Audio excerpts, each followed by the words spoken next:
जैसे हो दोस्तों, मैं राहुल खन्ना के इस वीडियो में आपका स्वागत है। दोस्तों, आप जानते हो मैं बहुत दिनों के बाद वीडियो बना रहा हूँ क्योंकि थोड़ा सा समय मैं अपने फैमिली को दे रहा हूँ। तो दोस्तों, सीधा टॉपिक पे बात करते हैं। कुछ 10-12 मेल मुझे आए थे। उस मेल में एक ही सवाल पूछा गया था, सर जी दिवाली का त्योहार आ रहा है और हम लोग तो पहले बाकी धर्मों के अनुसार करते थे, लेकिन जब से आपकी वीडियो देखते हैं तो ऐसा लगता है कि हम हमारे तरीके से उसकी पूजा करें, हमारे तरीके से हम दिवाली मनाएं। तो क्या चीजें होती है, क्या सिस्टम होता है, बहुत सारी बातें मुझे मेल में पूछी गई। हालांकि सभी मेल को मैं जवाब नहीं दे सकता था, इसलिए मैं वीडियो बना रहा हूँ और ये वीडियो आप तक पहुंचेगा तो आप इस वीडियो को शांति से देखें, समझे मैं क्या कहना चाह रहा हूँ और कैसे इस दिवाली पर्व को मनाना है, और कुछ थोड़ी बहुत मैं जानकारी आपको यहाँ पे देने वाला हूँ। दोस्तों, सबसे पहला तर्क ये है कि दिवाली जो मनाते हैं हम लोग, तो हमारे मूल वंशियों के किसी भी कंसेप्ट में, दुनिया के कोई भी मूल वंशियों को उठा के आप देख लेंगे, उनके किसी भी कंसेप्ट में, किसी भी गोंगो में, किसी भी पर्व या पंडुम में, वहां पे आपको केमिकल यूज नहीं किए जाते। ये सीधी बात है। तो आपको अभी से अगर ऐसा लगता है कि मैं मेरे रिचुअल्स के अनुसार करूं, मैं प्राकृतिक एक तरीके का त्योहार मनाऊं, तो आपको ये चीजें ध्यान में रखनी है। अगर आपके पास कोई भूमिका नहीं है, आप ऐसे शहर में रहते हैं जहाँ से अपना समाज बहुत दूर है और आपको तो दिवाली मनानी है अपने तरीके से, आप क्या कर सकते हैं? तो अभी आपको माइंडसेट बदलना है। जैसे कि बड़े बड़े साहित्यकार अपनी किताबों में कहते हैं कि जब आप माइंड से तैयार हो जाते हो, माइंड से प्राकृतिक बनने की दिशा में लगते हो ना, तब सभी चीजें आपको एक्सेप्ट करने लगती है और सभी चीजें आपको मिलने लगती है। यही चीज मेरे साथ भी हुई है, यही चीज आपके साथ भी होगी। तो आपको क्या करना है? सबसे पहले अपनी मेंटालिटी ये बनानी है कि मैं प्राकृतिक तरीके से किसी भी त्योहार को करूंगा। अभी दूसरा पॉइंट ये है कि दिवाली क्या फटाकों का त्योहार है? मैं मूलवंशियों की बात कर रहा हूँ, जो यहाँ के बहुत प्राचीन लोग हैं, जिनका बहुत प्राचीन इतिहास है, उन लोगों की बात कर रहा हूँ। तो दिवाली यह पटाखों का त्योहार नहीं। दिवाली यह त्योहार है हमारे जो अनाज होते हैं, जो खेती से आता है या आने की तैयारी में है, उसे मनाने का वो त्योहार है। और उसी त्योहार को, फसल को पूजने वाले हम मूलवंशी लोग हैं। अभी सिचुएशन ऐसी बन चुकी है कि दिवाली जब आती है तो किसी के खेत का धान उसके घर में आ जाता है, तो किसी का आने का रहता है, क्योंकि अभी बहुत सारे बीजों का उपयोग किया जा रहा है। पहले प्राचीन बीजों का उपयोग किया जाता था तो वो बरोबर एक टाइम पे निकल के आता था। अभी क्या है, एक किसान 2 टाइप के बीज लगा देता है, एक थोड़ा 120 दिन वाला और एक जाता है 150 दिन वाला, ऐसे दिन वाले बीज लगा देता है, तो उसकी फसल आगे पीछे हो जाती है। लेकिन जो भी फसल है वो दिवाली के वक्त पे आने की होती है या आ चुकी होती है। ऐसे मौसम में वो आदमी, पैसे देने का सिस्टम नहीं था, पैसा रुपया नहीं था, उस टाइम पे अनाज ही एक दूसरे को देते थे और उससे ही वो एक दूसरे को हेल्प करते थे और अनाज ही पूरी दुनिया में चलता था। ऐसे सिस्टम में आज भी अनाज को ही पूजा जाता है और उसे ही सब कुछ मानकर उसका गोंगो किया जाता है। अभी सवाल आता है कि आप शहर में रहते हैं, आपको अपनी तरीके से दिवाली मनानी है, तो क्या है?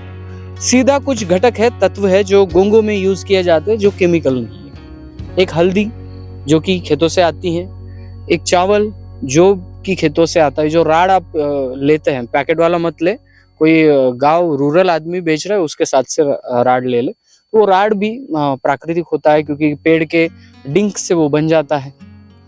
महुआ के फूल आपको कहीं से भी मिल जाएंगे, महुआ के फूल, महुआ के पत्ते जो भी है, ये गोंगो में जो लगता है ये सिंपल सिस्टम है।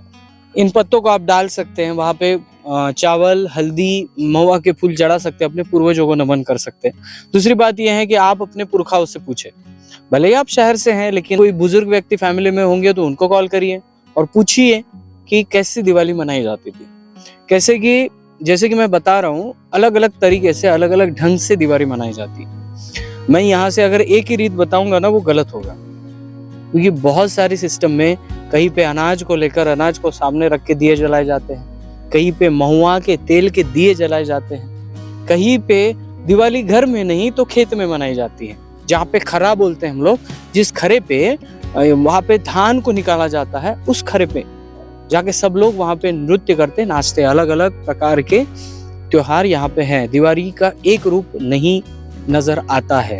दूसरी बात, आप अगर मेन रूट के मार्फत चलेंगे गोंडी कल्चर के अनुसार, तो आप अभी दिवाली के टाइम में तेलंगाना के पद्मालपुरी जा सकते हैं। वहां पे जाके आप अपना ओरिजिनल कल्चर देख सकते हैं, जिसे बोलते हैं हम लोग घुसाड़ी नृत्य, जिसे देव दंडार भी कहा जाता है उस एरिया में। उस दंडार को आप देख सकते हैं। उस दंडार को सिर्फ देखना नहीं है, तो उनसे पूछना भी है, सवाल करना है कि ये दंडार आयोजित करने के लिए आपको कितना वक्त लगा है। तो वो लोग आपको बताएंगे कि वो डांसर होने से पहले 15 दिन के पहले उनका पर्व शुरू हो गया था और कुछ नियमों को फॉलो करते हुए वो वहां तक आए। और जब तक घुसाड़ी का वो ड्रेसअप उतार नहीं देते, उनके नियम कानून बदलते नहीं है। पानी को लेकर कुछ अलग नियम है, बहुत सारे वाद्यों को लेकर अलग नियम है। आप इस दिवाली में अगर मूलवंशियों का कल्चर खोजेंगे ना, बहुत कुछ मिल जाएगा। मेरे ख्याल से अलग अलग विषयों पर पीएचडी बन सकती है, इतना गहन विषय। लेकिन लास्ट में यही कहूंगा कि हमारे पूर्वज जो थे, वो पूर्वज बहुत ही बुद्धिमान थे, जिन्होंने एक बात रखी, किसी भी त्योहारों में आप ये 2 पॉइंट नोट कर सकते हैं, किसी भी त्योहारों में केमिकल का उपयोग बिल्कुल नहीं होता, और दूसरी बात, किसी भी त्योहारों में प्राकृतिक हानि की नहीं जाती है। जिस त्योहार में आपको लगता है कि बहुत ज्यादा प्राकृतिक हानि हो रही है, वो त्योहार आपका नहीं है, वो अडॉप्ट किया गया है। ऐसे थोड़े दिमाग लगा के आप उस कल्चर को समझ सकते हैं। काल्पनिक देवताओं के पीछे नहीं पड़ना है।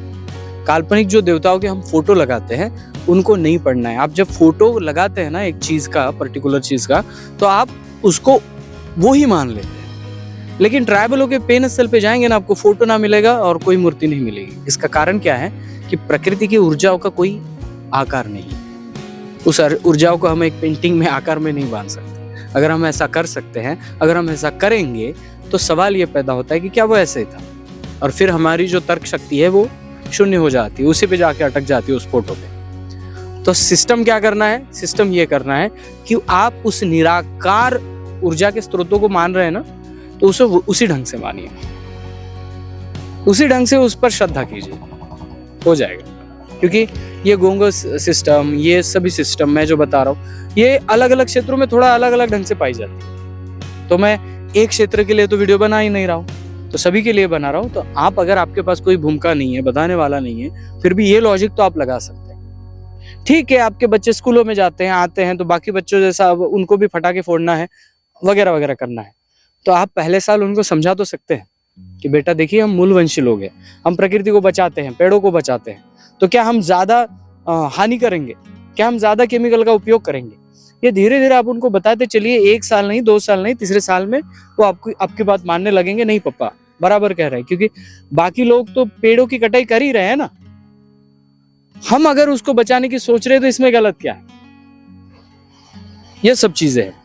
और एक सवाल आया था मेल के द्वारा, उस सवाल का जवाब देकर मैं थोड़ा सा आपसे विदा लेता हूं, क्योंकि मैं भी आउट ऑफ विलेज हूँ। इस दिवाली में मैं कहाँ पे हूँ ये नहीं बता सकता, लेकिन मैं जहाँ पे भी हूँ थोड़ा सा जाके आ रहा हूँ। थोड़ा अलग प्रकार का एक्सपेरिमेंट मेरा चल रहा है, तो वो जल्दी उसका रिजल्ट आ जाएगा। एक ये था कि 7 क्यों? एक सवाल बहुत बड़े इंटरेस्टिंग आया था एक मेल पे। वो मेल का सवाल ये था कि सर जी, गोंडी कल्चर में आप जैसे बताते हैं मुनसुल सर्री, ये 3 हो गया, लेकिन 7 का आंकड़ा भी आता है, फिर 7 सगा गोत्र हो गए।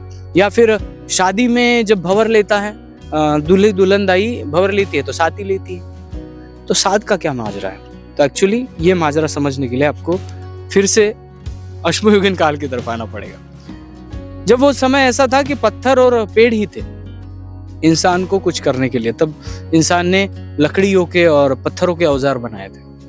उस टाइम पे इंसान ने उन पेड़ों को बहुत अच्छी तरीके से समझा था, और वो समझते आ रहे थे। फिर गांव सिस्टम आया, गांव बसने लगे, लोग बसने लगे।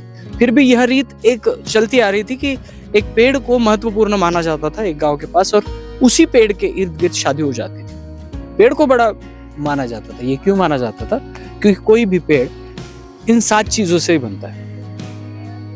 एक जड़, दूसरा उसका तना, उसका पत्ता, उसकी डाली, उसकी चमड़ी, ये सब चीजें जो हैं ये कैलकुलेट करके आपको 7 ही आएगी, और इस 7 तत्वों से ही वो पेड़ आपको खड़ा दिखता है। कोई भी पेड़ हो, चाहे उसको फूल है चाहे उसको फल है, लेकिन ये 7 तत्वों से ही वो पेड़ आकार लेता है, आगे बढ़ता है। और पेड़ सबसे पहली यूनिवर्सिटी थी इंसान को सिखाने की, और यही यूनिवर्सिटी है जिसको आज भी हम सीख सकते हैं, और आज भी वो हमें अनेक प्रकार के रहस्य बताता है, क्योंकि वो उसकी जड़ जमीन को भी, गंडोदाई को भी कनेक्ट है, वो यहाँ के एटमॉस्फेयर को भी कनेक्ट है, सभी चीजों से कनेक्ट है। यानी जो आप 5 एलिमेंट्स की बात करते हैं, 5 तत्वों की बात करते हैं, उन सभी से कनेक्ट ये पेड़ होता है। और इसलिए इन पेड़ों को बहुत बढ़िया माना जाता है। और 7 का जो तत्व है वो यही से हमारे ट्राइबलों ने लिया है और उसको आगे बढ़ाया।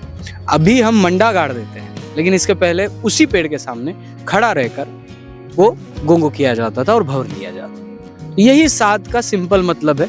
बहुत बड़ा मत जाइए और बहुत निकालने की कोशिश मत करिए, सिंप्लिसिटी बेटर होती है। तो चलिए दोस्तों, इस दिवाली उत्सव की पंडुम की बहुत बहुत शुभकामनाएं। कमेंट करके जरूर बताएं कि आपकी तरफ दिवाली मनाई कैसी जाती है। मुझे भी जानने के लिए मैं उत्सुक हूँ कि कैसे कैसे मनाई जाती है, आपके गोत्र कौन सा है और आपके गोत्र में अलग क्या होता है। यह सब चीजें मुझे कमेंट करके जरूर बताएं। मिलता हूँ अगले वीडियो अगले टॉपिक के साथ। तब तक के लिए जय सेवा, जय जोहार, जय आदिवासी, जय गोंडवाना, जय भीम।